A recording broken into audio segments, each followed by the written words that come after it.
Hello दोस्तों, कैसे हैं? आशा करती हूँ आप सभी अच्छे होंगे और आप सभी का एक बार फिर मेरे चैनल में स्वागत है। तो आज के वीडियो में बात करूंगी सीटेट के ऊपर और आप सीटेट को कैसे पहली बार में पास कर सकते हो। और मैंने भी सीटेट को पहली बार में क्वालिफाई की हूँ और मैं जो है सीटेट पेपर 1 क्वालिफाई की हूँ, क्योंकि मेरा ग्रेजुएशन उस टाइम फाइनल नहीं हुआ था। और मेरे जो सीटेट में मार्क्स है वो 98 है और सीडीपी में मेरे मार्क्स 30 में 28 नंबर है।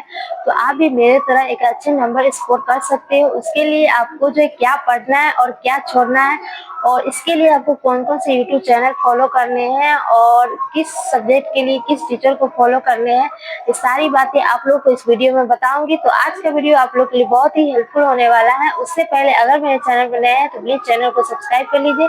तो चलिए वीडियो को स्टार्ट करते हैं। तो जैसा कि आप लोग को जल्द ही जुलाई में आप लोग का सीटेट का एग्जाम होने वाला है और अभी मई का महीना है और आप लोग के पास 2 से 2.5 महीने का टाइम है। और आप लोग अगर इतने दिनों में अगर अच्छे से प्रिपरेशन करिएगा तो आप लोग का जो है सीटेट क्वालिफाई हो जाएगा। और जो भी स्टूडेंट पहली बार एग्जाम दे रहे हैं या फिर जो पहले से एग्जाम दे रहे हैं, जैसे कहीं ना कहीं 1 या 2 नंबर से एग्जाम में क्वालिफाई नहीं कर पा रहे हैं, वैसे स्टूडेंट को मैं कहना चाहूंगी कि आप सबसे पहले अपनी गलतियों का एनालिसिस कीजिए और आप किस टॉपिक में अपनी गलतियां कर रहे हैं और कहाँ पे अपनी गलतियां कर रहे हैं, सबसे पहले उन गलतियों को सुधारिए, अपनी प्रिपरेशन करिए। और जो पहली बार स्टूडेंट दे रहे हैं उनको मैं यही कहूंगी कि आप सबसे पहले जो अपना सिलेबस जानिए, क्योंकि सिलेबस जानने से ही हमें पता चलता है कि हमें जो एग्जाम के लिए क्या क्या पढ़ना है और हमारा जो एग्जाम का पैटर्न क्या है, यानी क्वेश्चन पूछने का लेवल क्या है, क्वेश्चन किस तरीके से पूछा जाता है। जब हम किसी भी एग्जाम की प्रिपरेशन करते हैं तो सबसे पहले हमें जानना ये जरूरी है हमें क्या पढ़ना है और क्या छोड़ना है। अगर हम इतना जान लेते हैं तो हमारा जो एग्जाम क्वालिफाई करना बहुत ही आसान हो जाता है। तो ये जो हमारा बहुत इम्पोर्टेंट होता है। दूसरा जो हमारा हो जाता है किस टॉपिक से हमारा सबसे ज्यादा क्वेश्चन पूछे जाते हैं, यानी किस सब्जेक्ट से हमारा सबसे ज्यादा क्वेश्चन पूछे जाते हैं और कौन सा टॉपिक हमारे एग्जाम के लिए बहुत ही पढ़ना इम्पोर्टेंट है। और सीटेट की बात करें तो इसमें हमारा जो है सीडीपी यानी चाइल्ड डेवलपमेंट एंड पेडागोजी और पेडागोजी और सीटेट की अगर माने तो जान है। अगर आप पेडागोजी को अच्छी तरह पढ़ लेते हो तो आपको सीटेट क्वालिफाई करना बहुत ही आसान हो जाएगा, क्योंकि हर सब्जेक्ट में 15 नंबर का हमारा पेडागोजी होता है। और सब्जेक्ट में थोड़ा कम भी पढ़िएगा और आप पेडागोजी को अच्छे तरह से समझ लीजिएगा तो आपका जो एग्जाम अगर पेडागोजी अच्छे से समझिएगा तो 100+ नंबर तो आप एटलीस्ट ला ही सकते हो। तो हमारा जो इसमें 5 सब्जेक्ट होते हैं, सबसे पहला सब्जेक्ट होता है सीडीपी होता है और दूसरा है ईवीएस और तीसरा सब्जेक्ट जो हमारा मैथ होता है और चौथा हमारा लैंग्वेज 1 होता है। लैंग्वेज 1 में हमारा हिंदी यही होता है और लैंग्वेज 2 में आप या तो इंग्लिश रख सकते हो या फिर संस्कृत रख सकते हो। तो मैंने जो लैंग्वेज 2 में मैं संस्कृत ली थी। और सबसे पहले सीडीपी की बात करूंगी तो सीडीपी हमारे एग्जाम के लिए मोस्ट इम्पोर्टेंट है। और इसके लिए मैं जो सीटेट के लिए किस टीचर का बैच ली थी, तो मैं जो है बैच ली थी हिमांशी मैम का। और जो भी स्टूडेंट एग्जाम के प्रिपरेशन कर, मैं कहूंगी कि आप किसी भी टीचर का कोर्स ले लीजिए, क्योंकि आप अगर पहली बार दे रहे हैं तो आपका कोर्स लेना बहुत ही इम्पोर्टेंट होता है। क्योंकि कोर्स लेने से ना, क्योंकि इसमें बहुत सारे जो सीडीपी में देखिएगा, क्योंकि बहुत सारे जैसे जिन पे आज भाई गोश्त की इन सब का जो है पूरा डिटेल्स में पढ़ना इम्पोर्टेंट है। इसलिए मैं कहूँगी अगर आप यूट्यूब से भी कवर कर सकते हो, मगर आप किसी का बैच ले लेते हो तो अच्छा होता है कि आप पूरा उनका थ्योरी, क्योंकि इसमें थ्योरी बहुत ज्यादा सीडीपी में है। और इसलिए आप किसी भी टीचर का कोर्स ले लीजिए और आपको अंदर 1000 के अंदर में आपका किसी भी टीचर का बैच ले लीजिए।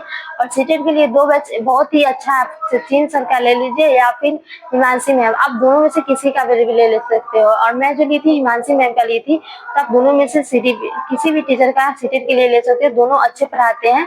तो और इसके अलावा जो अगर हिमांशी मैम जो है, मैं जो हिमांशी मैम का क्लास ली थी, इसके अलावा जो यूट्यूब पर उनका आप देखिएगा तो बहुत सारा मैराथन करवाए हुए हैं और बहुत 1 शॉट वीडियो डेली यूट्यूब पर भी कराते हैं। तो मैं सीडीपी के लिए जो मैं हिमांशी मैम का ही देखती थी और उनका जो रात में डेली आता था 9 बजे वो करवाती थी, मॉक टेस्ट करवाती थी, तो मैं उनका देखती थी। तो सीडीपी के लिए मैं इतना ही करती थी। और अगला सब्जेक्ट की बात करूंगी ईवीएस। ईवीएस के लिए मैं जो करती थी, तो मैं सचिन सर का जो है क्लास देखती थी, क्योंकि ईवीएस के लिए अगर आप हिमांशी मैम के चैनल पर उतना अच्छा मुझे समझ में नहीं आता था, तो मैं ईवीएस के लिए सचिन सर का देखती थी और मुझे अच्छा भी लगता था और समझ में भी आता था। मैं सचिन सर का क्लास नहीं ली थी, बस मैं यूट्यूब पर उनका देखती थी। और अगर आप एनसीईआरटी बुक पढ़ सकते हो, अगर प्राइमरी में पेपर 1 का दे रहे हो, तो आप एटलीस्ट तीसरा से लेके 6 तक का ईवीएस आप पढ़ लीजिए, क्योंकि ईवीएस से ही सारा क्वेश्चन पूछा जाता है। एनसीईआरटी से ही आपको ईवीएस में पूरा क्वेश्चन देखने को मिलता है। इसलिए मैं आप कहूंगी कि एनसीईआरटी आप बुक, ईवीएस के लिए आपको एनसीईआरटी बुक फॉलो करना ही पड़ेगा। तो आप एनसीईआरटी बुक को फॉलो कीजिए। अगला सर मैथ में भी हम हर सब्जेक्ट में हमारा 15 नंबर का जो है पेडागोजी होता है। 15 नंबर मैथ्स में सब्जेक्ट से क्वेश्चन पूछे जाते हैं। तो मैथ अगर आप कभी पढ़े हुए हैं, अगर अच्छा है, तो आपको थोड़ा ही पढ़ने की जरूरत है, क्योंकि मैथ जो है ज्यादा भास्ट नहीं आता है। और 15 नंबर का जो हमारा पेडागोजी होता है। और अगले सब्जेक्ट करके हिंदी, तो हिंदी में भी हमारा 15 नंबर का पेडागोजी और 15 नंबर का हमारा जो है गद्यांश और पदांश दोनों क्वेश्चन आते हैं। और व्याकरण की बात करूँ तो हिंदी में बहुत ही कम क्वेश्चन पूछे जाते हैं। तो आप अगर हिंदी में पेडागोजी को अच्छे से समझ लीजिएगा, तो आप वो हिंदी में अच्छे मार्क्स ला सकते हो।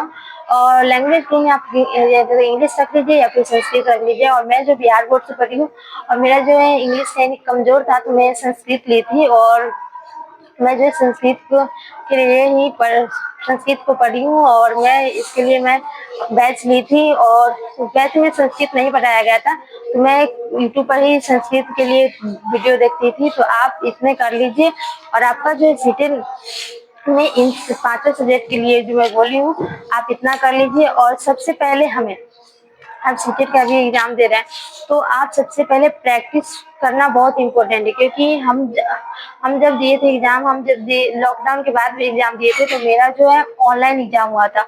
और अब अभी जो एग्जाम का पैटर्न है ऑफलाइन हो रहा है, क्योंकि एक ही साल बस ऑनलाइन एग्जाम दिया गया था, और हम लोग के टाइम ऑनलाइन एग्जाम होता है। बट अभी ऑफलाइन एग्जाम हो रहा है, और आप लोग को जो प्रैक्टिस करना बहुत ही इम्पोर्टेंट है, क्योंकि इसमें गोला भरना रहता है और इसमें टाइम लगता है।